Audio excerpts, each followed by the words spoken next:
such an exciting episode today because I have my mom in the kitchen with me, and I'm sure you probably guessed what we're making. The traditional Polish pierogi. Everybody always asks me, Sylvia, teach me how to make pierogies, or Sylvia, when do you have a batch ready for me to eat? So I'm gonna dedicate an entire episode with my mom on how to make pierogies. Okay, so what do we need to start, Mom? I know it's a two-part. You start with the dough. Well, I start with the dough. So two-part scenario when we're talking about pierogies. First, you need the dough where all the good stuff goes in. And that's always my job because I never make pierogies by myself. It's always with this lady. And then what do you make? The stuffing.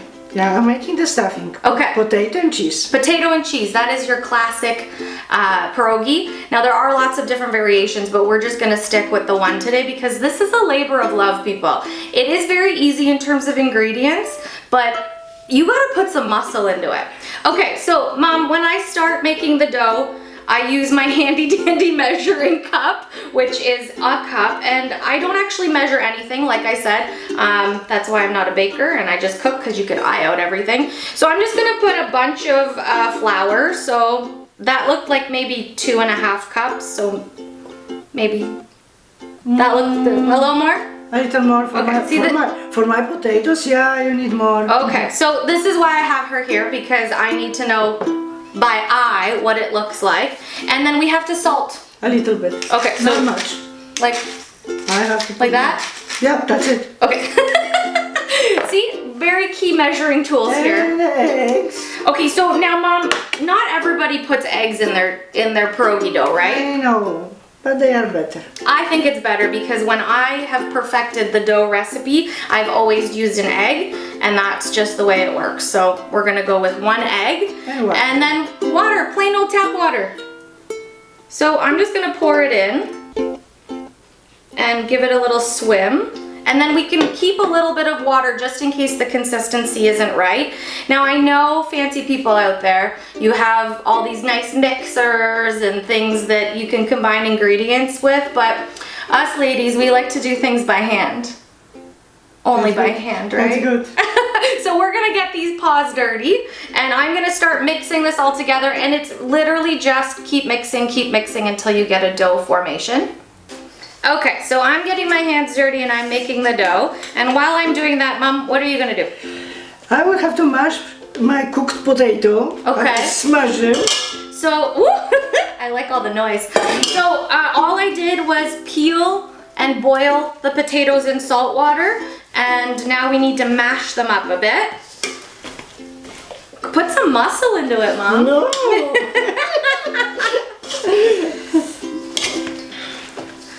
Okay, what else are you gonna add to the potatoes once they're mashed? I will add some cheese. Okay, so this is not your typical cheese, and being a lover of all cheeses, I do not discriminate.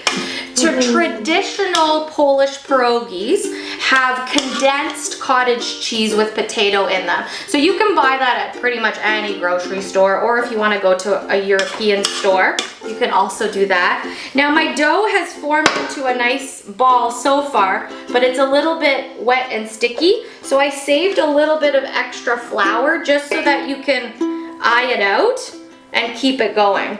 Because again, we don't measure. Okay, I'm adding my cheese. Okay, add the cheese. Sorry.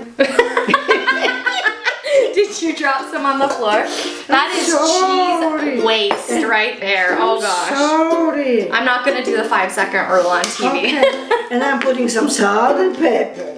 You have to turn it upside down to do that. I know, you don't have a salt grinder. You just use table salt, but yeah, that was good. This is why we call it the silly kitchen, because I'm okay with goof ups. How much salt and pepper are you eyeing out? I don't know, whatever I see it. Well, we're gonna taste it to make sure it tastes right before we finish it, right? Okay, so I've got a nice good ball of dough going on here. I'm getting tired of the bowl, so I need to just roll it out on here just to get it that proper consistency. I told you guys it's a labor of love. Like, you gotta put muscle into this. But mine is perfect already. Are you done? I'm done. Oh, okay. You're too fast. Okay, so I think my dough is pretty ready. I don't think, I know, because I can touch it and feel it. So unlike baking, you don't really need to make this dough rest, but it's good to let it sit just for a little bit. So I'm gonna put it back in the bowl and just give it a little cover so the air doesn't crack the outside or anything like that. And this is a good time now, when you have a couple of minutes, to slice up some onion, put them on a fry pan with some butter, because we are gonna have some fried onions with our pierogies later. So now, what do we do, Mom? Waiting. Now we just wait. Cleaning. Clean, oh, I hate cleaning. But you know, normally Mom and I would pop a bottle of champagne right now, and I'm a terrible daughter and I forgot to buy champagne. Yes. Okay, so we've let the dough rest, we've cleaned up a little bit, and now we're ready to go. I might need that bowl. So Okay. this is a really big piece of dough, so you don't need the whole thing. So I just give it a nice little rip and then let the rest of it stay covered. You're gonna need a little bit of flour on your board, and this is where we roll out the dough so that we can make the little pockets that we stuff with. So again, I told you, labor of love. Lots of rolling and lots of muscles and lots of, I don't know what. This is why I make the dough, right? Because I have to do the hard work. Yeah, I know. And you just mash some potatoes. I can't do more. You can't or can? No. You want to roll a little? I'm too tired. Oh, you're too tired. I understand. You've lived a life, and now I can take over and do all the hard work. Yep. But I'll never do pierogies with anybody but you. Wowie. Wowie. Okay, so we're getting a nice, thinner, rolled out dough. It's hard to kind of tell you exactly how thin or thick you want it, but too thin is where you're gonna have issues. Too thick, not as big of a problem. So you don't want to roll it out too thin, because once you stuff it, you still have to pull a little bit of the dough around the stuffing. Mom will show you that. She's the stuffing lady, I'm the rolling lady. That's how it's gonna work, right? No, you can help me. I can't help you, I'm busy putting muscle into this. Okay, so I have it now rolled out. It's nice and thin, but not too thin. You don't want to see through it. And then get yourself a cutting utensil to make a circle. And you're getting ready. Give me one. No, just wait. No, I have to tell the people how to do it. Give me one. Okay, hold on. I'm gonna give her one real quick so she can get started. Okay, so you want to make these little circles, and honestly, back in the day, I would use like the bottom of or like turn a mug upside down and use that. And now, you know, we're spoiled with technology because this is really high tech.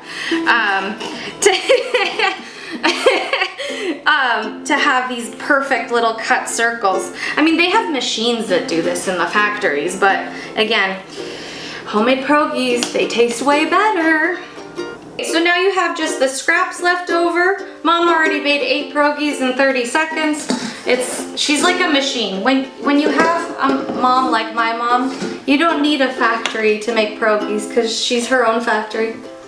No. You're so fast. No, I'm slow. I used to be fast, not anymore. I don't know, you're still way faster than I could ever do it. So I'm happy to have your help. Okay, so this is a good time while we keep doing the same movements over and over again. We're gonna roll out more dough, cut more circles, stuff more things. Put a pot of boiling water, salt water, on your stove, because these guys first go into a little hot bath. You wait till they float, and that's when you get them ready to eat. That's excited. That's my favorite part, Mom. Me too. I work so hard so I could eat them. I like pierogi. What's your favorite pierogi?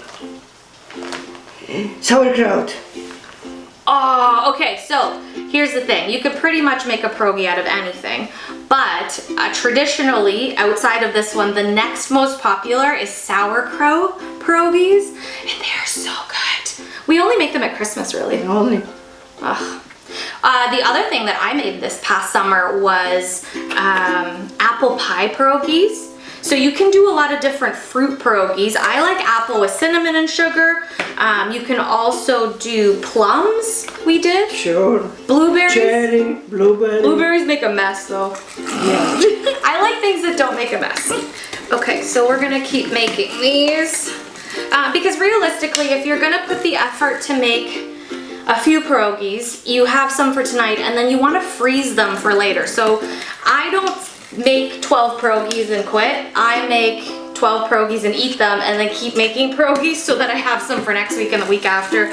And then all my friends who bug me and are like, Sylvia, I saw you on Instagram, you made pierogies, can I have some? So I have to make enough to share, obviously. Mom, how old were you when you learned how to make pierogies? I was old.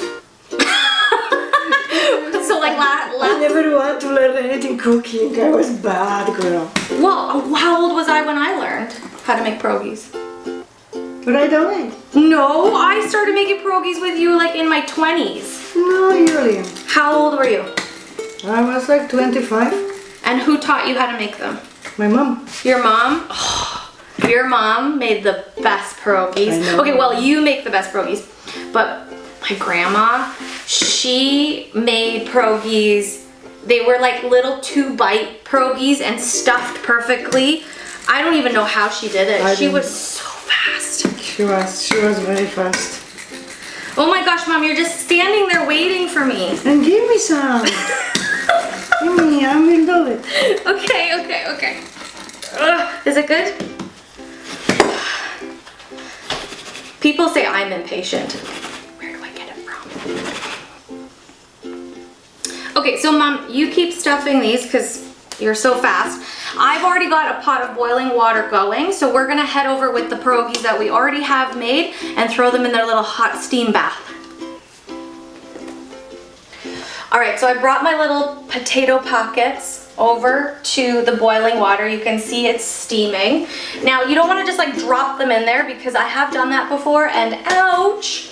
So, what we're gonna do is I'm gonna put them in the bath like this. It's a lot safer and a lot easier. Like I said, it's just boiling salt water and you throw in maybe a dozen, let's say, because you don't want to overcrowd them in the water. They'll stick together. I don't want stuck together pierogies. So I'm just giving you all the tips on how to do it. So that's probably as many as I want in there. Give it a cover and they're gonna boil in there until they're floating at the top. That's how we know they're ready for the next step. Okay, so the same way that we drop them in, we're gonna scoop them out. Just give them a little bounce so some of the excess water comes off. And I've already started, while we were making pierogies, frying some onions with butter. So just put those in there. We're gonna get a nice little crispy coat on the outside of the pierogi. Everything's already cooked on the inside from the boil. And then as soon as they're golden brown, they go right in my mouth. Okay, so on the frying pan with my fried onions, because I like onions, I don't care about onion breath in this scenario. And you're just gonna let them sit on the one side for probably about 2 or 3 minutes, because you do want them to get pretty golden brown. And then all you have to do is flip them when they're ready. So they're kind of sort of getting there.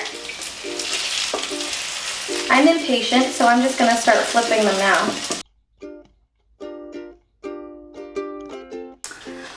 Okay, so here they are, plated and ready to eat, because you guys know my favorite part of cooking is eating. Yeah! See, everybody knows that. What's your favorite part of cooking? Eating. I like cooking. I like eating. So we are going to dig in and try our masterpieces. Are you sure they are ready to be eaten? Are you sure? You made them. And we have to pretend they are good? For TV, we have to pretend they're good. Okay, but in all seriousness, one of my actual favorite things about cooking is eating, but I also really like sharing food and making sure that everybody gets a bite. So, Libby, my famous videographer helping me with the show, come grab a bite. Thank you. And we've got some sour cream if you so choose to want to dabble it in there. These are like 4-bite pierogies, so I would cut them in half. So, Yum. Is it good? Is it good? Mmm. I'm still trying to learn how to take TV bites. Too hard. It's perfect. You like it? It's amazing. It's everything I could have ever wanted. You heard it from Libby first. It's everything she ever wanted. And more. All right, well, cheers, guys. Let's eat. All right. Thank you for tuning in to another Silly Kitchen. This one was really special to me. I'm so glad that you came and cooked with me on TV. But I was scared. But you are a pro. Thank you. I love you. Thank you.